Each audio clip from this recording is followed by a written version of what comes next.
Well, we will be bringing you our review of the She-Hulk finale. They saved the best for last. Ooh, we got some stuff to say about this. We got some talking to do.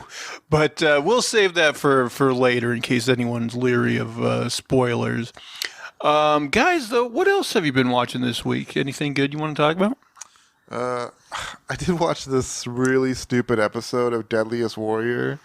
Well, what is Deadliest Warrior to begin with? Oh, there was a show that used to come on, I think Spike TV. Oh, I vaguely remember this now. Yeah, it was they would have these fake battles between soldiers from different times. Right, they'd be like, "What happened if a Mongol fought a Spartan?" Yeah, bullshit like that. It was the stupidest show, but they did the stupidest episode of a stupid show, which was vampires versus zombies. Oh wow, they were really running low on ideas. Yeah, they really did, and they were just making up all kinds of shit in this episode. They were like, "All right, so a vampire is about 6 times stronger than a human athlete. A vampire will have a bunch of teeth, not just 2 teeth."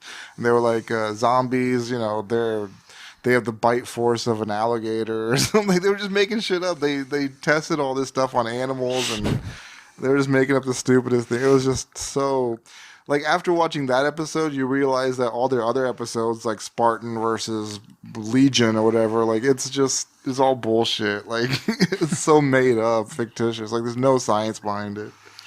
I mean, I feel like a vampire is going to be able to figure out how to, shoot a zombie through the head or destroy its brains before the zombie's going to figure out how to, put a wooden stake through the vampire. Oh, yeah. The thing is, what if you just have zombie vampires and vampire zombies? That is true. What would happen if the zombie actually was able to convert one of the vampires? Then the vampire, I guess, would go, Yeah.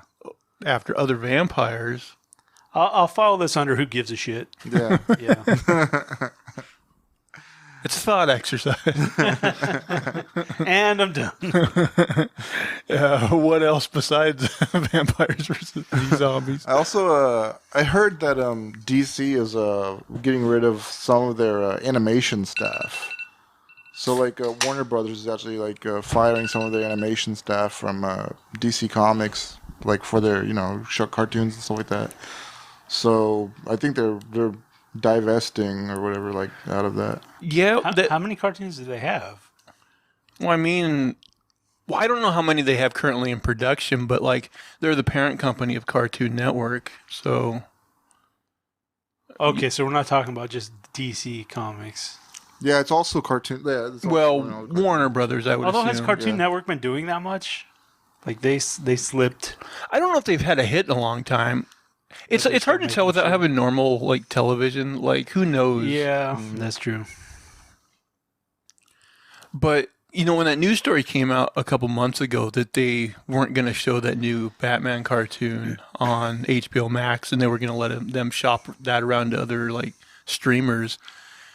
It kind of sounded at that point that for whatever reason they were really going to cut their animation, and I don't really know what the reasoning for that is. It seemed like the idea was to make HBO a more adult platform or something, but it doesn't make sense to me. Why would you leave that kid money on the table, I don't know. But, and adults like cartoons too, Yeah. Just, I don't know. It seemed like a weird move to me, but what do you think about it? It sucks to see some of those shows go. I really liked Harley Quinn. I wonder if, that's going to go. I mean, that's been such a big hit for them. I would think they would almost grandfather that one in. Yeah. Keep it. Well, I say it's a hit. I don't know if that's true, but it seems like, at least critically, people like it. Mm-hmm. And they're up to 3 seasons or something of it. Yeah. So, I don't know. I would think they would keep that one around, but maybe I'm wrong. I hope so. I hope they keep it around. What else on the old viewing? I don't know if I've watched anything. I know we watched Hocus Pocus 2 with the kids. Okay, yeah, you told me about this. So what did you guys think of the long-awaited sequel of Hocus Pocus 2? It was all right. Yeah, that's what I expected. I knew it wasn't going to top the first one. The first one was a classic, but it was just a fun, nostalgic ride, What was the main plot of this one? The Sanderson sisters are brought back by this girl and her boyfriend or something. Well, kind of, but there's like that historian who like is maintaining the house is like a gift shop, but like somehow the book gets him to make another black candle, something like that, and then they light it and they bring back the Sanderson sisters. they come back again. Do they bring back like the brother-sister characters from the first movie? No. What about the cat? Pretty much just the Sandersons are back. There is a black cat, but it's not a. It's just kind of like a red herring. It's not a kid. They do bring back Billy Butcherson. Oh, is that the zombie character? Pretty good. No, I forget because it's like I've only seen that first one a couple times. The cat was actually like a guy trapped in a cat's body or something, right? Right. They killed his sister, and then like they transformed him into a cat or something. At the end of the first movie, does he become human again? Or He gets to go off to his like final resting or whatever. He's like, okay. goodbye, goodbye. One of those. He's the cat that gets to go upstate to a farm upstate.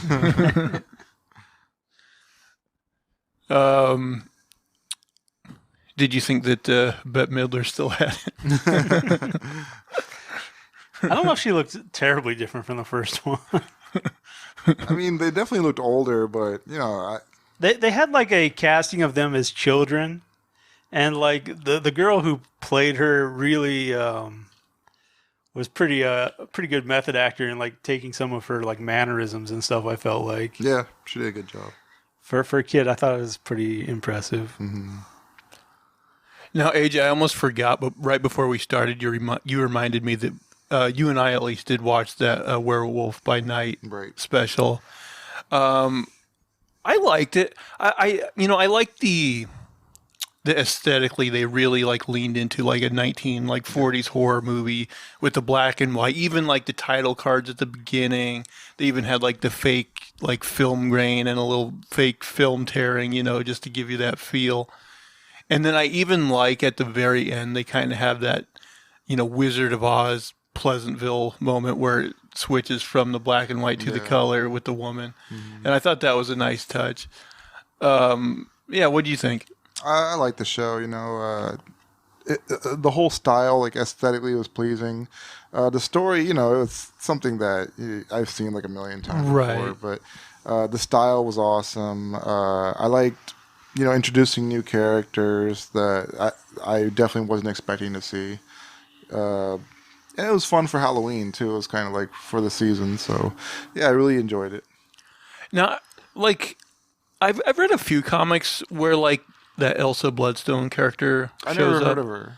And like, I want to say in the comics, her character is like much more like a more cheeky character. In this, she would seem to a little bit on the serious side. Okay. Where in the comics, I think she's a little more Deadpoolish kind of style, or not quite as outlandish as Deadpool, but yeah, a little bit closer to that. Okay. Maybe a little more quippy and out there, but yeah, that actress they got seemed fine. Now, do you, with these characters, like, would you prefer they maybe just do one of these Halloween specials every year, or would you like to see them filtered into other MCU stories? I'm down with just a Halloween special every year. I would be fine with that too. I mean, the only place I think you could maybe fit him in is like with Blade, because he's kind of fighting, vampires and the supernatural. Right. Like the Midnight Sun sort of thing. Yeah, they could do maybe something like that. But yeah, if they just wanted to do like a Halloween special every year with these guys, yeah, I'd be down for it. I'd be completely. fine with that. Yeah, I think they should do that for all the holidays. Some sort of like, like Thanksgiving. I don't know how they would do that. Actually. Hawkeye. Oh, well, better than that. I know. I don't think this year, but next year. WandaVision was also Halloween, by the way, because like I thought she came out in the spring. Well, it came out in the spring, but there was like Halloween episodes. Oh, okay. So it had like kind of the theme in there, Actually, they're giving Agatha her own show. Really, they should just do a Halloween special with her. She doesn't need a full season, but that's right. They are doing that Guardians of the Galaxy Christmas special. I don't think this year, maybe next year. Oh, okay. So that ought to be entertaining. But yeah, it is fun for them to do those things every now and again. Yeah, I appreciate. I used to love the Simpsons when they would do their Halloween specials.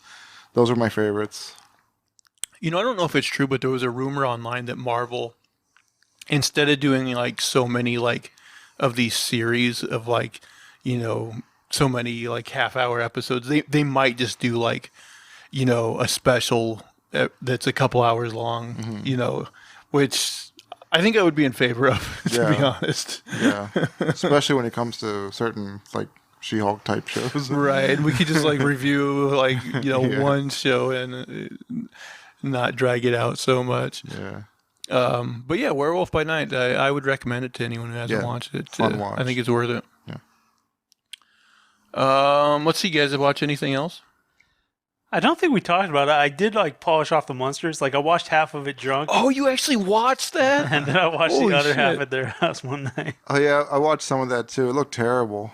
It was as advertised. Super campy, just kind of just something completely different. Well, you know, I saw one review of it, and they're basically like, this was definitely made for like kids, but they're at the same time they're like, but I don't know if kids today would be into the Munsters, you know. So it was like, who is this made for? It's an interesting question. Like, did it actually make sense? I mean, roughly, yeah. It had a storyline. Visually, was it shitty? I mean, it was like the advertisement. It was super campy. It was choppy. It had like a lot of the, you know, basically cutaways and themes that you'd see in the old show. Did it have any like legit laughs in it? Not too much. And it wasn't like so bad it's good type of thing. I don't know. I was drinking, but I wasn't really laughing. I only finished half while I was drinking, and then I was like, yeah, I'll finish it out. Because I was just looking for something to watch. Oh, I did want to say R.I.P. to Angela Lansbury. I wanted to talk about this because, like, many times I'd heard you, like, opine that, like, if you were 50 years older, like, you would have been hitting that or, like, pretty good. They've been passing her pictures around, like, now that she's dead, like, of her young. She was a stone cold fox when she was young. Yeah, no, he was like, you know, she'd be writing like my murdered vagina. She wrote my absolutely utterly destroyed down parts. She wrote that'd be a murder she couldn't solve. My anus is ruined and there's a horrible pink sock now. She wrote. Zach Jones fucked me so hard that my dentures are loose. She wrote. I think I did solve the murder. Zach just put Angela Lansbury down. She is the star of one of my all-time favorite movies, Bed Knobs and Broomsticks. You ever watch that? I've seen some of it. Oh, it's so good. Witches fighting Nazis. It doesn't get any better than that. Anything with Nazis takes it up a notch. Oh, there's a quote we can pull out. I finished that sniper game again. Sniper Elite 4. Sniper Elite. Is it 4 or 5? Yeah, one of those. Did you like it? I love shooting Nazis. You gonna pay that extra money for the Hitler expansion? It's my favorite genre. Just capping Nazis. And sniping. I like sniping games. It's so black and white. Like we can all just agree Nazis are the bad guys, but like, yeah, there's no gray line with Nazis. Yeah. It's like they're Nazis. Yeah, but I'm sure there's somebody out there who's like, my uncle. I don't want to play a game where there's like a gray line. You know? Yeah, right. It's like, hey, America's going to Iraq to kill people for oil. Right. Like, yeah. Hey, there's a kid. Yeah, that one feels a little more. Shoot him using your drone. 10,000 points. It's like a realistic, like Vietnam simulator. Like, I just killed this whole family in a village, burnt it down. That'd be an awful mission. Go burn this village. Yeah. People running away, napalm. Just awful shit. The only other thing I watched is last night I watched the most recent episode of Andor, which was the heist episode. You know, they've As predicted. they've been building up to the heist. Man, you got to get on board with this show. It's really good. I mean, I probably will watch it at some point. It's definitely got a, like I was saying, like a very different tone than all the other Star Wars shows. It's much more serious, much more grim, but it's very good. Man, heist. There's always got to be something that goes wrong in a heist, doesn't it? Everything. Well, the more that goes wrong, the better. That's the theory behind a heist film. If it just worked, then you'd be like, oh, that was a bullshit heist. No fucking problems. They do all this planning, and then it's just like, yeah, worked perfectly. It's like Groundhog's Day where he just walks up and walks away with the money. That was a lot easier than I would have thought. But yeah, Andor continues to impress. I like it.